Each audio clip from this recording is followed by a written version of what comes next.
ये घटना साल 2023 की है। एक गरीब माँ और पिता अपनी दुनिया के सबसे बड़े दुख के साथ थाने के दरवाजे पर पहुंचते हैं। उनकी आंखों में आंसू हैं, चेहरे पर डर और मन में एक ही सवाल, क्या उन्हें न्याय मिलेगा? वो थानेदार से मिलते हैं और कांपती हुई आवाज में बताते हैं कि उनके मासूम बेटे के साथ जो हुआ वो कोई बर्दाश्त करने वाली बात नहीं है। उन्होंने आरोप लगाया कि उनके बेटे के साथ जिस शख्स ने ये घिनौनी हरकत की वो कोई और नहीं बल्कि मौलाना साहब, जो मस्जिद में कभी अजान देते थे तो तकरीर करते थे। जैसे ही एसएचओ साहब को ये गंभीर आरोप सुनाई देता है, वो मामले की तहरीर दर्ज करता है। बिना किसी देरी के एफआईआर लिखी जाती है। पॉक्सो एक्ट के तहत केस दर्ज होता है और साथ ही आईपीसी की धारा 377 भी लगाई जाती है, जो अप्राकृतिक अपराधों से जुड़ी है। अब पुलिस मौलाना साहब को थाने बुलाने की प्रक्रिया शुरू करती है। नोटिस भेजा जाता है कि आपको पूछताछ के लिए थाने में हाजिर होना है। जब ये सूचना मौलाना साहब तक पहुंचती है तो उनके होश उड़ जाते हैं। डर, घबराहट और बेचैनी उनके चेहरे पर साफ नजर आने लगती है, लेकिन हिम्मत करके वो थाने पहुंचते हैं।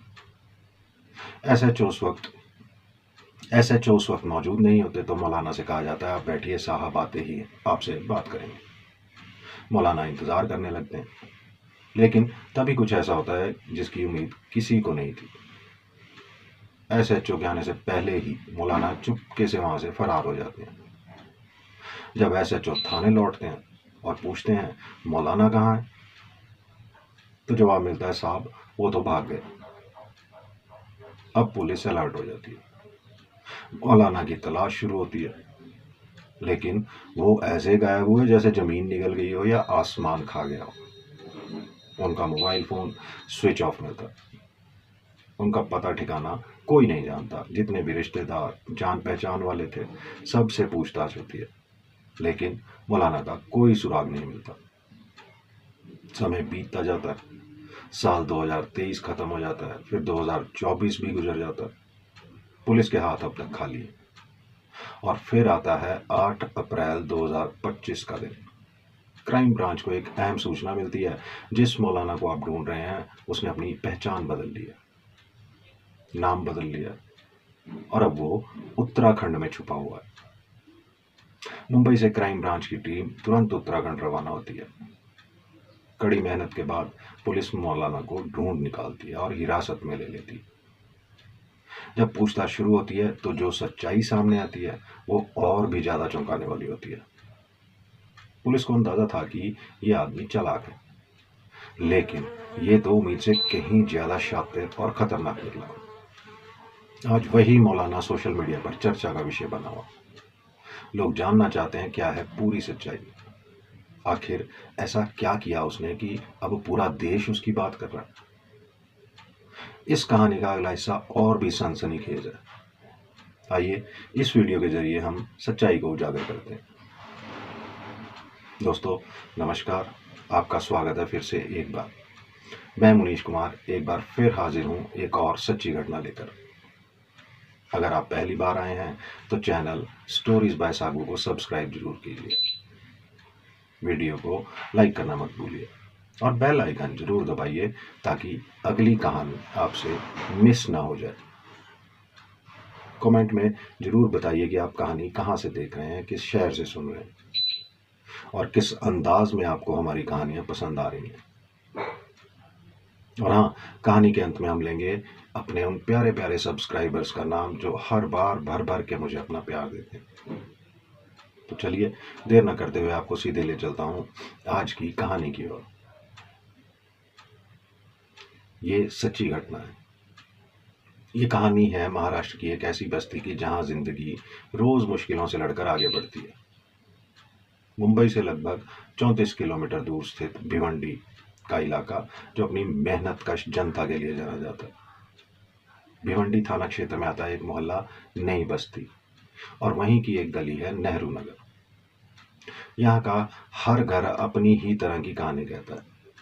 इन्हीं में से एक था एक गरीब परिवार जिसमें 7 बहनें थी, और उन 7 बहनों का एकमात्र सहारा था, एकमात्र भाई था, शोएब रशीद शेख। शोएब उम्र करीब 16 साल, एक सीधा साधा लड़का, ना कोई शौक शराबत, ना किसी से झगड़ा, ना कोई बुरी संगत, घर में सबका लाडला, बहनों की आंखों का तारा, माँ की ममता का आधार और पिता की उम्मीदों का सहारा। 20 नवंबर 2020 की सुबह का दिन था। सब कुछ रोज की तरह सामान्य था। शोएब कुछ काम से बाहर गया, शायद खेलने, टहलने या दोस्तों से मिलने। लेकिन शाम हुई और शोएब घर नहीं लौटा। शुरुआत में किसी ने ज्यादा ध्यान भी नहीं दिया। माँ ने सोचा शायद किसी दोस्त के घर रुक गया होगा। बहनों ने कहा आ जाएगा थोड़ी देर में।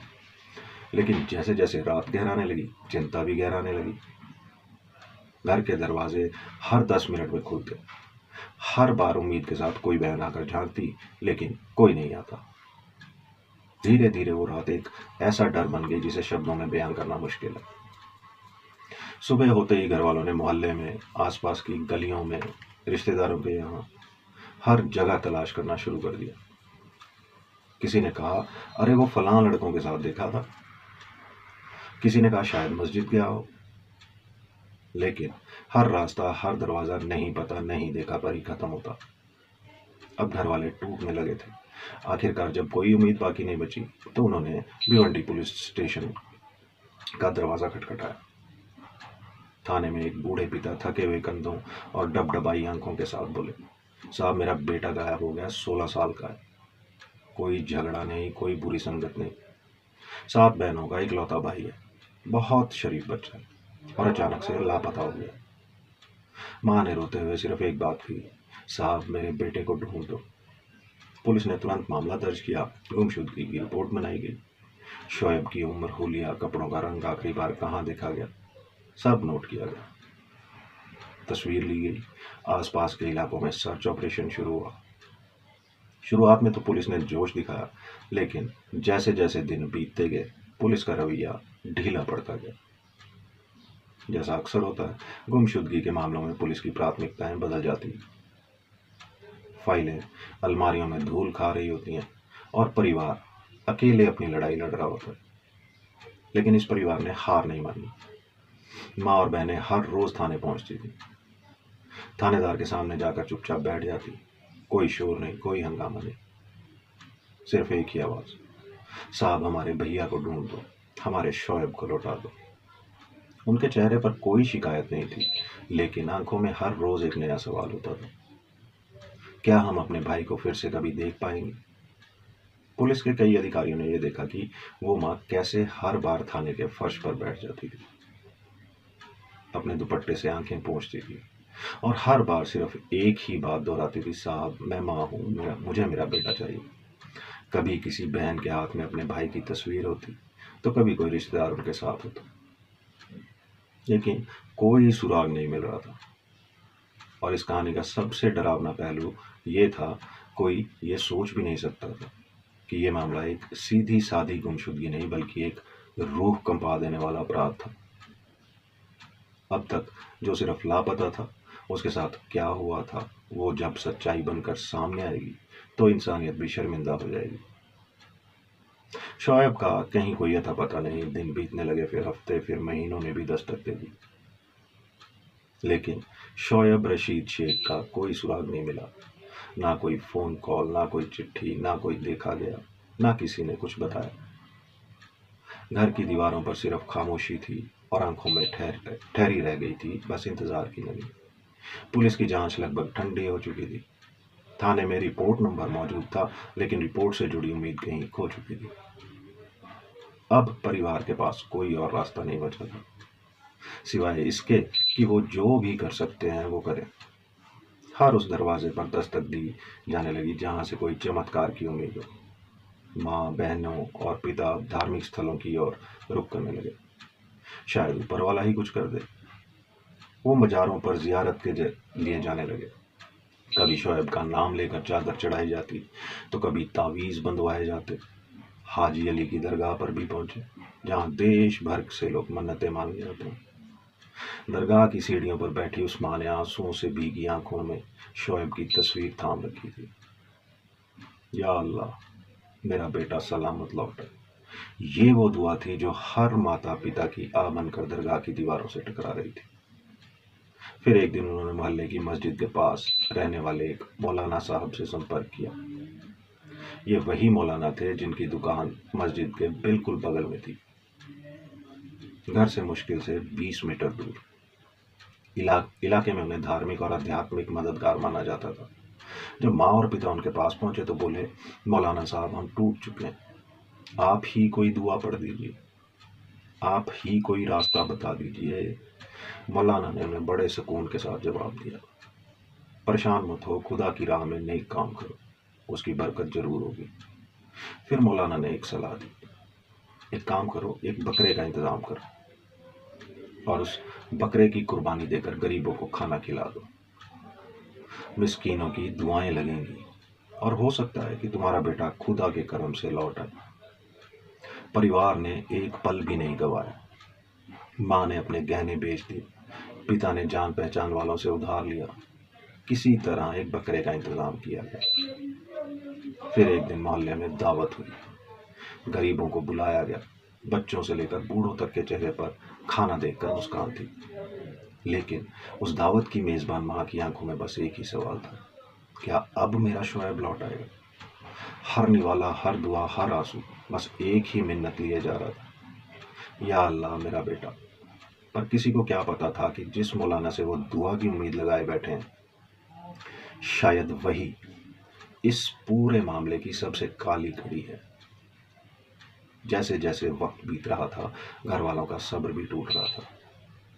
पर कहते हैं ना, जब किसी को अपना खोया हुआ तलाशना होता है तो वो हर हद पार करने के लिए तैयार हो जाता है।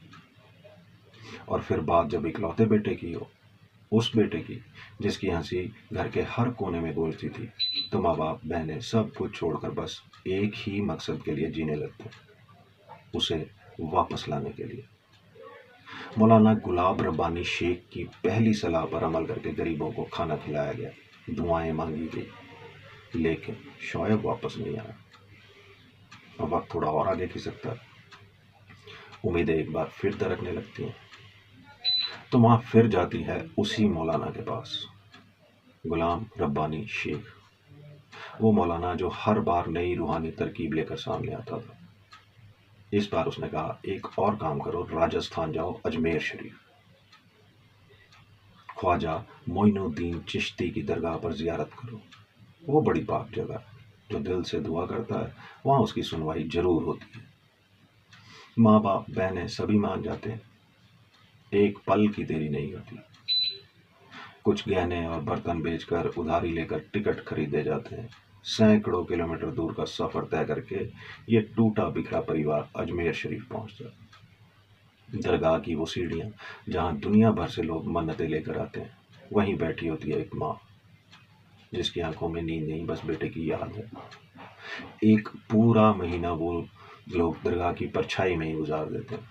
रोज चादर चढ़ाई जाती है, रोज फातिया पढ़ी जाती है, रोज दुआ मांगी जाती है, ख्वाजा साहब हमारा शोएब लौट आए। माँ ने दरगाह की दीवार से लिपट कर रात रात भर रोया। बहनों ने चुपचाप अपने दुपट्टे के कोने में आंसू बांध लिए। पिता बस ये सोचता रहा कि क्या अब कभी शोएब को बाबा कहकर पुकारने वाला वापस आएगा। लेकिन एक महीना बीत गया और शोएब नहीं लौटा। थकी हारी टूटी हुई उम्मीदों के साथ ये परिवार फिर भिवंडी लौट आए। अब हालत ये थी कि जो कुछ भी कर सकते थे वो कर चुके, ना पैसा बचा, ना उम्मीद और ना ही कोई रास्ता। लेकिन दिल के किसी कोने में अब भी एक हल्की सी लौ जल रही थी, और वो लौ जल रही थी इसी सवाल के साथ, आखिर शोएब गया तो गया कहाँ। पर इस बार उन्हें खुद नहीं पता था कि जिनसे वो दुआ मांगते रहे, जिस मौलाना से वो उम्मीदें जोड़ते रहे, शायद वही शख्स इस पूरी तबाही की असली वजह है। साल बदलते रहे लेकिन नजरों को शोएब की एक झलक तक नसीब न हुई। अब सिर्फ एक केस नंबर बनकर रह गई थी। साल 2021 आया, फिर 2022 और फिर 2023 भी बीतने लगा, पर ना कोई सुराग, ना कोई चश्मदीद, ना कोई कॉल, ना ही किसी ने कहीं शोएब को देखा। माँ बाप टूट चुके थे, लेकिन एक कोना अब भी उम्मीद से भरा हुआ था, वो आएगा, जरूर आएगा। फिर साल 2023 में उसी नवी बस्ती से एक नया तूफान उठता है। एक आम आदमी अपने बच्चे और पत्नी के साथ सीधा थाने में दाखिल होता है। चेहरे पर घबराहट, आंखों में डर और जुबान पर कांपती हुई सच्चाई। वो बोलता है, साहब, मौलाना गुलाम रब्बानी शेख ने हमारे बेटे के साथ बहुत गंदा घिनौना काम किया है। हम इंसाफ चाहते हैं, उसे गिरफ्तार कीजिए। ये वही मौलाना गुलाम रब्बानी था जो लोगों को दुआ देने वाला, तावीज़ बांटने वाला, पाक बनने का दावा करता था, जिससे शोएब के परिवार ने भी कई बार उम्मीदें लगाई थी। पुलिस ने तुरंत संज्ञान लिया, एफआईआर दर्ज की गई, आईपीसी की कई गंभीर धाराएं लगाई गई, पॉक्सो एक्ट और आईपीसी 377 अप्राकृतिक यौनाचार जैसी धाराएं भी जोड़ी गई। अब मामला गर्म हो चुका था। गिरफ्तारी के लिए दबिशें दी जाने लगी। सूचना मिलने पर मौलाना थाने में हाजिर तो होता है, लेकिन उससे पहले कि पुलिस उससे पूछताछ कर सके, वो एक चालाकी से वहां से निकल जाता, चुपचाप, बिना किसी को भनक लगे। अब सवाल खड़ा हो गया था, आखिर मौलाना गया कहाँ? थाना क्षेत्र से, मस्जिद से, दुकान से, मोहल्ले से वो गायब हो गया था। पुलिस उसकी तलाश में लगातार लगी रही। कभी रिश्तेदारों से पूछताछ होती, कभी जान पहचान वालों के मोबाइल खंगाले जाते, लेकिन हर बार सिर्फ अंधेरा हाथ लगता। अब मामला धीरे धीरे क्राइम ब्रांच तक पहुंच गया और फिर एक दिन एक गुमनाम कॉल आती है। कॉल करने वाले ने सिर्फ इतना कहा, साहब, जो केस 2023 में आपने दर्ज किया है, उससे भी बड़ा केस आपके पास पहले से मौजूद है। वो 2020 में दर्ज हुआ था, शोएब रशीद शेख की गुमशुदगी, और हो ना हो उस केस के पीछे भी वही मौलाना शेख है। बस यही एक कॉल ने पूरी कहानी का रुख ही बदल दिया। अब क्राइम ब्रांच के अफसरों को समझ आने लगा था कि दो केस जुड़ रहे हैं, और ये कड़ी अगर साबित हो गई तो ये मामला गुमशुदगी या यौन शोषण का नहीं रहेगा, बल्कि ये बन जाएगा इंसानियत की सबसे बड़ी अदालत का मामला। गुनहगार कितना भी भागे, कानून की नजरों से ढूंढ ही लेती हैं। जब क्राइम ब्रांच को यह सूचना मिली कि मौलाना गुलाम रब्बानी शेख, जो एक बच्चे के गुमशुदा होने के मामले में संदिग्ध और 2023 के एक यौन उत्पीड़न के केस में आरोपी भी है, वो कहीं हिमाचल प्रदेश की एक मस्जिद में छिपा बैठा, तो पूरा सिस्टम एक बार फिर अलर्ट हो गया। मुखबिर की सूचना पक्की मानी गई। क्राइम ब्रांच की एक टीम बिना किसी शोर शराबे के मुंबई से सीधा हिमाचल प्रदेश रवाना हो गई। वहां पहुंचकर मस्जिद के आसपास के लोगों से पूछताछ की गई, तो पता चला कि हाँ, वो मौलाना यहाँ जरूर कुछ समय पहले था, लोगों को नमाज पढ़ा रहा था, लेकिन अब वो यहाँ नहीं, कुछ दिन पहले ही चला गया। पुलिस को एक शक हुआ, हो ना हो किसी ने मौलाना को भनक दे दी है। जिसने भी ये सूचना दी थी, शायद वही या कोई और उसे आगाह कर चुका था। मौलाना, पुलिस तुम्हारी तलाश में है, भाग जाओ। और यही हुआ। एक बार फिर वो पुलिस की पकड़ से फिसल गया, पर अब मामला क्राइम ब्रांच के सीधे निशाने पर था। देश भर की मस्जिदों, मदरसों, धार्मिक स्थलों और मुस्लिम समुदाय से जुड़े ठिकानों की निगरानी शुरू कर दी गई। साल 2023 बीत गया, साल 2024 भी चला गया। शोएब के घर वाले अब भी रोज अल्लाह से दुआ मांगते थे, पर इंसाफ अब तक नहीं मिल रहा था। फिर आता है साल 2025, और इस बार किस्मत का खेल कुछ और था। अप्रैल की शुरुआत में क्राइम ब्रांच को एक और इनपुट मिलता है। एक मुखबिर बताता है, साहब, मौलाना इस बार उत्तराखंड में है। वो एक शांत इलाके की मस्जिद में फिर से इमामत कर रहा है। नाम बदला हुआ है, हुलिया भी थोड़ा अलग है, लेकिन अगर आप पहुंचोगे तो पहचान लोगे। इस बार पुलिस कोई रिस्क नहीं लेती। न थाने में बिठाने की योजना थी, न ही बातचीत का बहाना। इस बार ऑपरेशन सीधा क्लोज इन एंड कैप्चर था। 8 अप्रैल 2025 सुबह का वक्त था। क्राइम ब्रांच की स्पेशल टीम उत्तराखंड के उस इलाके में दाखिल होती है। मस्जिद की निगरानी की जाती है। नमाज के बाद मौलाना बाहर आता है, और तभी चारों तरफ से पुलिस उसे घेर लेती है। कोई चिल्लाहट नहीं, कोई भगदड़ नहीं, बस एक सन्नाटा और मौलाना की गिरफ्तारी। सालों से जो पुलिस को चकमा देता आया था, जो पहचान बदलकर अलग अलग राज्यों में इमाम बनकर बैठा था, जो एक मासूम की जिंदगी से खेल गया था, वो आखिरकार कानून के शिकंजे में आ जाता। मौलाना गुलाम रब्बानी शेख अब सिर्फ एक धार्मिक पहचान नहीं रहा, बल्कि अब वो एक आरोपी था, एक भगौड़ा और शायद एक गुनहगार भी। और फिर वो घड़ी आती है जब पुलिस उस मौलाना को गिरफ्तार करती है, उसे पकड़कर थाने लाया जाता है। उसकी आंखों में कोई शर्म नहीं, पर चेहरे पर एक डर साफ झलक रहा था। जब अफसरों ने सख्ती से पूछताछ शुरू की, तो जो कहानी उसके मुंह से निकली वो किसी खौफनाक बुरे सपने से कम नहीं थी। हर एक शब्द जैसे रूह को सिहरन दे रहा था। उसने बताया कि उसे लड़कों में गंदी दिलचस्पी थी। हाँ, उसे लड़कों का शौक था। वो शरीफों की शक्ल बनाकर सिर पर टोपी, हाथ में तस्बीह और लिए मस्जिदों में घूमता था, मगर उसकी नीयत अंदर से सड़ी हुई थी। साल 2020 की बात है। नवंबर का महीना था। एक सर्द रात में जब दुनिया चैन की नींद सो रही थी, वो मौलाना अपने असली रूप में था। मस्जिद के कोने में उसने एक मासूम लड़के को फुसलाकर अपने साथ बुलाया और उसके साथ घिनौना काम करने लगा। लेकिन तभी उस अंधेरे में एक जोड़ी आंखें सब कुछ देख रही थी। वो आंखें थी 16 साल के शोएब रशीद शेख की। शोएब चुपचाप मस्जिद में दाखिल हुआ था, शायद वुजू करने या देर रात की नमाज के लिए आया होगा। मगर जो उसने देखा वो उसकी उम्र से कहीं बड़ा सच था। उसने मौलाना को रंगे हाथों देख लिया था। मौलाना की नज़र भी उस पर पड़ गई। उसकी सांसें तेज हो गई। उसके दिल में डर समा गया कि अब तो सब खत्म हो जाएगा। मोहल्ले में उसकी इज्जत थी, दुकान चलती थी, मस्जिद में उसका नाम था। अगर ये बात बाहर आ गई तो वो कहीं का नहीं रहेगा। शोएब ने किसी से कुछ नहीं कहा। वो चुपचाप चला गया। लेकिन मौलाना को उसकी खामोशी ही सबसे ज्यादा खल गई। अगले दिन मौलाना ने खुद शोएब को बुलाया, बड़े प्यार से कहा, बेटा जरा दुकान पर आना, तुमसे कुछ जरूरी बात करनी। शोएब, जो शायद अब भी मासूमियत से सोचता था कि वो मौलाना है, धार्मिक इंसान है, वो चला गया। जैसे ही दुकान में दाखिल हुआ, दरवाजा बंद हुआ और फिर हुआ वो जो कोई सोच भी नहीं सकता था।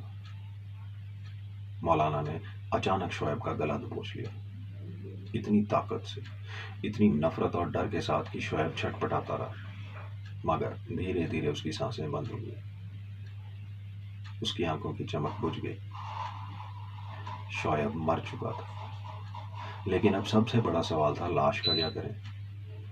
मौलाना को डर था कि अगर लाश मिली तो वो फंस जाएगा। इसलिए उसने इंसानियत की सारी हदें पार कर दी। उसने शोएब की लाश के छोटे छोटे टुकड़े कर दिए।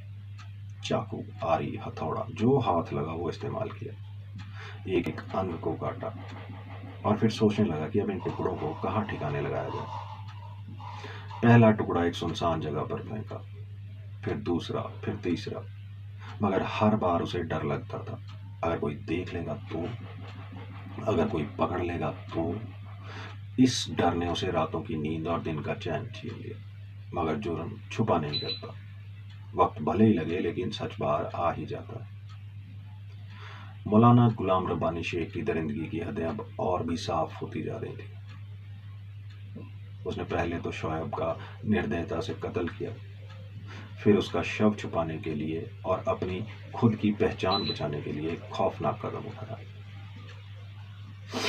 जैसे ही पुलिस ने उसका पीछा किया, मौलाना ने अपनी हरकतों को और गहरे से छुपाने की कोशिश की।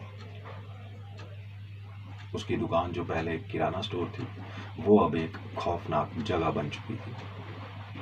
वो अपनी दुकान के बाहर एक और बंद दुकान में जाता है। वहां उसने गड्ढा खोदकर शोएब के शव के टुकड़ों को दबा दिया। दूसरे टुकड़े, जिन्हें उसने पहले ही अलग अलग जगहों पर फेंक दिया था, वो भी अब गुम हो चुके थे।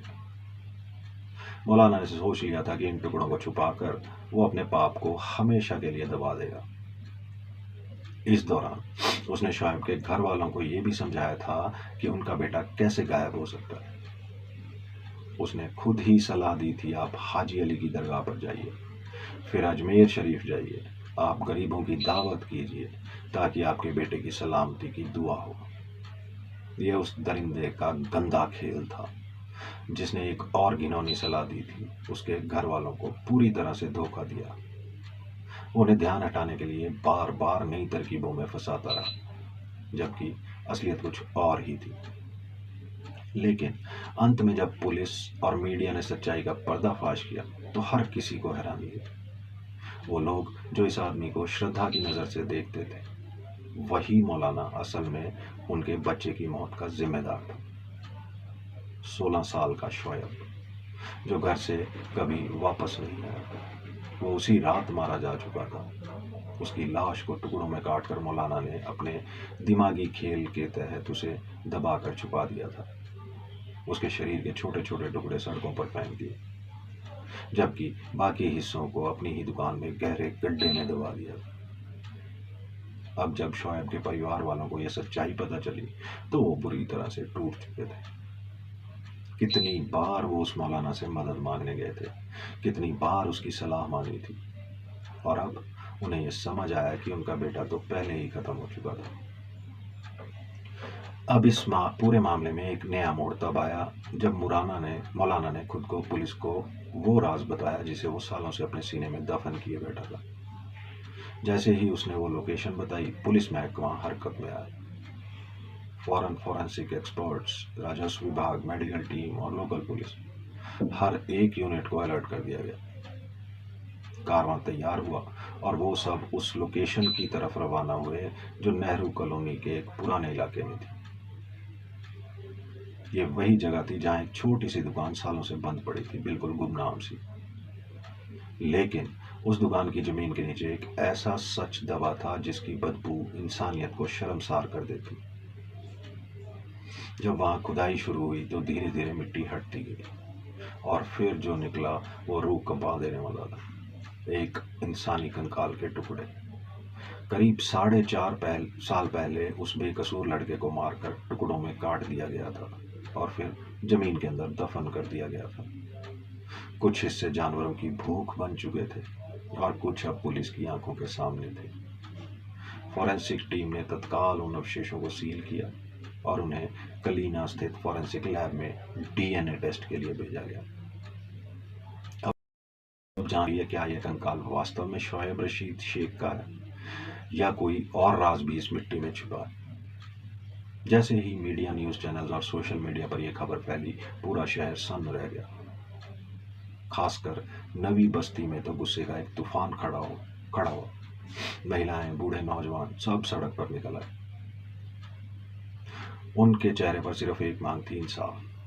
मीडिया वालों से महिलाएं फूट फूट कर रोती हुई कहती थी, या तो इस दरिंदे को हमें सौंप दो, हम खुद इंसाफ कर देंगे, या फिर काम से जल्द फांसी पर लटकाए। शोएब की मां का दिल तो मानो पत्थर बन चुका था। उसकी आंखों में अब आंसू नहीं, सिर्फ एक ही सवाल था, मेरा बेटा तो उसी दिन मर गया था जब अब कौन सा इंसाफ बचेगा। वो दिन जब शोएब गायब हुआ था, असल में वही उसकी मौत का दिन था। उसके जिस्म को टुकड़े टुकड़े कर दिया गया। कुछ टुकड़े शायद आवारा कुत्तों की भूख मिटा चुके थे और बाकी अब जमीन से बाहर निकाले जा रहे थे। दोस्तों, इस पूरे घटनाक्रम को सुनाने का मकसद किसी का दिल दुखाना नहीं, ना ही किसी को डराना। मकसद सिर्फ एक है, आपको जागरूक करना, सतर्क करना, ताकि अगली बार जब कोई बच्चा गायब हो, कोई माँ तड़पती हो, तो सिस्टम सोया ना रह जाए। हमें मिलकर इस सिस्टम को जगाना है, क्योंकि इंसाफ अगर अब नहीं मिला तो फिर कभी नहीं मिलेगा। आपकी इस पूरी घटना पर क्या राय है, कमेंट में जरूर बताएं। चैनल पर नए हैं तो आप सब्सक्राइब जरूर करें, क्योंकि ऐसी ही सच्ची घटनाओं पर जानकारी लेकर आता रहता हूँ। नमस्कार।